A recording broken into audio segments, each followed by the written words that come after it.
पाकिस्तान तहरीक इंसाफ से राब्ते हो रहे हैं।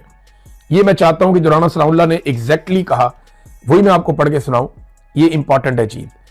राणा साहब ने कहा महमूद अचकजई और सीनियर पीटीआई रहनुमाओं से राब्ता रहता है, लेकिन गालम गलोच और कल्ट ब्रिगेड की वजह से नाम जाहिर नहीं करते। यानी पीटीआई के लोग या अचकजई साहब बताते नहीं है कि उनका राब्ता हो रहा है, वो राब्ते में रहते हैं। राणा साहब ने ये दावा किया क्योंकि वो लोग उनके खिलाफ शुरू हो जाते हैं सोशल मीडिया वाले और उनकी शामत आ जाती है, लेकिन पीटीआई वालों से राब्ता रहता है।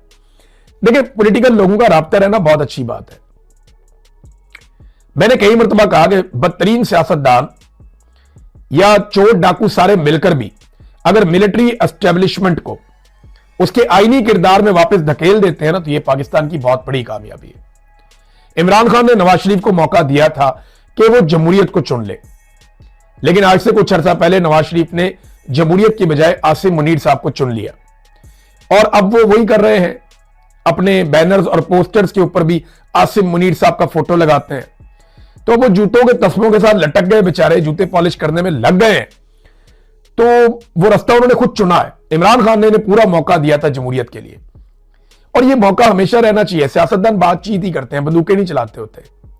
हाँ, अगर बातचीत इस बात पे हो जाए या इस नतीजे पे ये कभी भी अपनी बातचीत के बदले में पहुंच जाए कि पाकिस्तान की मिलिट्री एस्टेब्लिशमेंट को उसके आईनी किरदार में रखना है और पाकिस्तान के सियासतदान और सियासी जमातें फैसला करेंगी कि पाकिस्तान कैसे चलेगा, मुल्क को आहिस्ता आहिस्ता सिविलियन सुपरमेसी की तरफ ले जाएं, तो ये तो बड़ी कामयाबी हो जाएगी।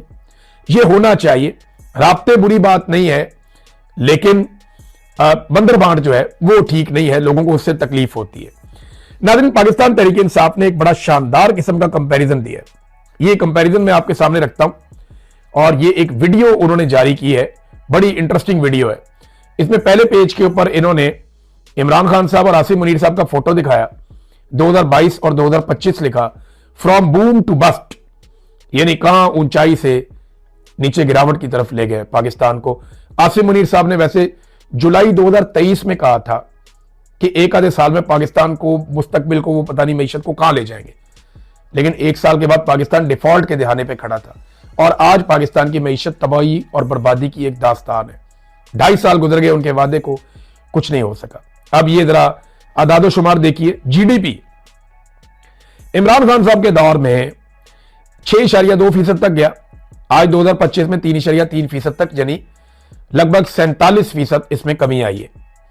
इसके बाद जनाब जो नेक्स्ट है वो है इन्वेस्टमेंट, सरमायाकारी। इमरान खान साहब के दौरे हुकूमत में 15.1% तक थी और आज -13.8% तक है, यानी 191.4% इसमें कमी आ गई है। इसके बाद जो अगला शोबा है वो कर्जे हैं। इमरान खान साहब के दौरे हुकूमत में पाकिस्तान बनने से लेकर अब तक जो कर्जे थे वो 49.2 ट्रिलियन थे और आज ये 76 ट्रिलियन तक पहुंच गए हैं।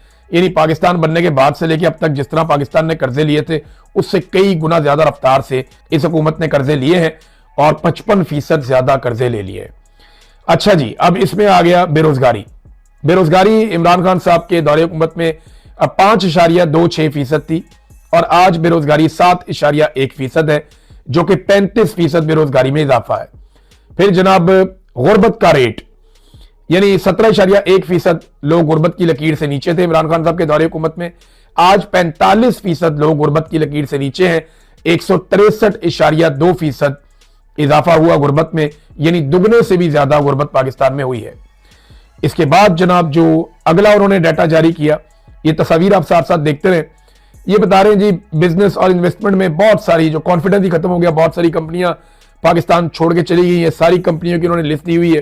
ये दर्जनों कंपनियां मल्टीनेशनल जो पाकिस्तान छोड़ के वापस अपने अपने मुल्कों में चली गई हैं। ये पहले पाकिस्तान में काम करती थी, अब पाकिस्तान के अंदर क्योंकि मार्जिन नहीं रहा इनके लिए तो ये चले गए।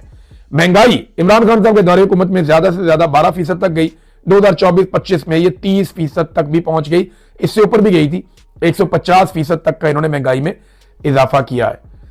सनती तरक्की इंडस्ट्री जो है 7.20% की शरह से तरक्की कर रही थी, आज 4.7% की शरह है, यानी -34% इन्होंने कर दिया। ये हालात पाकिस्तान में आज 2025 के बाद। अब जनाब जी लार्ज स्केल मैन्युफैक्चरिंग, ये जो बहुत बड़ी बड़ी सनतें होती हैं, 11.7% था इमरान खान साहब के दौर में और -0.74% है ये, यानी 106.3% तक इसके अंदर कमी आ गई है। बेड़े गर्क कर दिया उन्होंने पाकिस्तान की मईशत का। इसके बाद टेक्सटाइल एक्सपोर्ट, जो पाकिस्तान टेक्सटाइल बाहर भेजता है, 19.3% था, आज 17.3% है। 10% से ज्यादा इसमें कमी आ चुकी है। सर्विसेज सेक्टर, ये जो अब खिदमात जो आपकी बाहर जाती है, उसमें पाकिस्तान 6.2% था, आज 2.9% है। इसमें भी -53% पाकिस्तान नीचे गया है। ज़राई शोबे में पाकिस्तान के साथ क्या हुआ ये भी आप देख ले। 6.58% तक पाकिस्तान का ज़राई शोबा तरक्की कर रहा था और पीडीएम के सरकार में ये पहुंच गया -13.4% तक, यानी 303.6% गिरावट आई है। 3 गुना से ज्यादा ज़राअत में पाकिस्तान को नुकसान हुआ इमरान खान साहब का दौरे हुकूमत खत्म होने के बाद। ये बहुत सारा और डाटा भी है, यानी इसमें उन्होंने बताया कि गंदम की पैदावार पाकिस्तान में कम हुई, मकई की पैदावार पाकिस्तान में कम हुई, गन्ने की पैदावार पाकिस्तान में कम हुई, पाकिस्तान के अंदर जो है वो दालों की पैदावार वो भी कम हुई। पाकिस्तान में जो एक्सचेंज रेट है, यानी डॉलर की जो कीमत है, वो 180 से 283 पे चली गई। पाकिस्तान के अंदर जो पेट्रोल की प्राइस है वो भी 75% उसमें इजाफा हो गया। डीजल की प्राइस में 83% उसके अंदर इजाफा हो गया। पाकिस्तान में जो दहशतगर्दी बढ़ी है, 971 बंदे मरे थे 2022 में, 4000 बंदे जो है वो मर गए 2025 के अंदर, ये दहशतगर्दी में मारे गए, शहीद हो गए, और 312% इन्होंने दहशतगर्दी के अंदर इजाफा कर दिया है। और जो प्रेस फ्रीडम इंडेक्स, यानी ये सारी चीजें बताने के लिए जो मीडिया की आजादी थी, वो पाकिस्तान पहले 145वें नंबर पे था, आज 158वें नंबर पे है 145 से। तो इसमें भी 13 दर्जे पाकिस्तान में गिरावट आई है। और एनवायरमेंट प्रोटेक्शन में पाकिस्तान नीचे गया है। पाकिस्तान पहले बेहतर था, अब पाकिस्तान का इसमें बेड़ा गर्क कर दिया है इन्होंने। इसके साथ जो जो पाकिस्तान की बेहतर चीजें थी उनका सत्यानाश किया। बहुत सारी चीजें तो इसमें शामिल ही नहीं की। मैंने डाटा चेक किया, काफी चीजें जो है वो ठीक है। एक चीज नाजरीन मैं जाते जाते आपको बता दूं, और वो है डोनाल्ड ट्रंप ने बाकायदा नाम अनाउंस कर दिए हैं गजा के उस बोर्ड के जो वहां पे अमन कायम करेगा और वहां तामीर और तरक्की करेगा। अगर बंदों के नाम आप देख लें, डोनाल्ड ट्रंप खुद इसके चेयरमैन है, मार्को रूबियो वजीर खारजा वो भी इसके मेंबर है, टोनी ब्लेयर साबिक वजीर आजम बरतानिया वो भी इसके मेंबर है, जेरेड कुशनर ये दामाद हैं डोनाल्ड ट्रंप के, ये भी मेंबर है, स्टीव विटकोफ ये जनाब खसूसी नुमाइंदा है डोनाल्ड ट्रंप के, अजय बंगा ये वर्ल्ड बैंक के सदर हैं, मार्क रोवन ये 63 साल बिजनेसमैन है अमेरिका के, और रॉबर्ट गैब्रियल ये भी अमेरिकी सियासतदान है, तकारीर भी लिखते हैं डोनाल्ड ट्रंप की।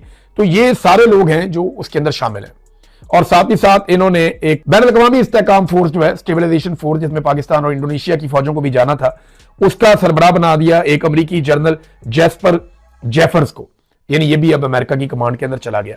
इसके ऊपर तफसीलन बाद में बात करेंगे। वैसे इसमें एक भी अरब ममालिक का बंदा नहीं है, ना किसी और मुस्लिम मुल्क का बंदा है। ये तो वो बोर्ड बना है जो इसराइल को सबसे ज्यादा पसंद आ सकता है। अब तक के लिए इतना ही। अपना ख्याल रखिएगा, अपने इस चैनल का भी। अल्लाह हाफ़िज़।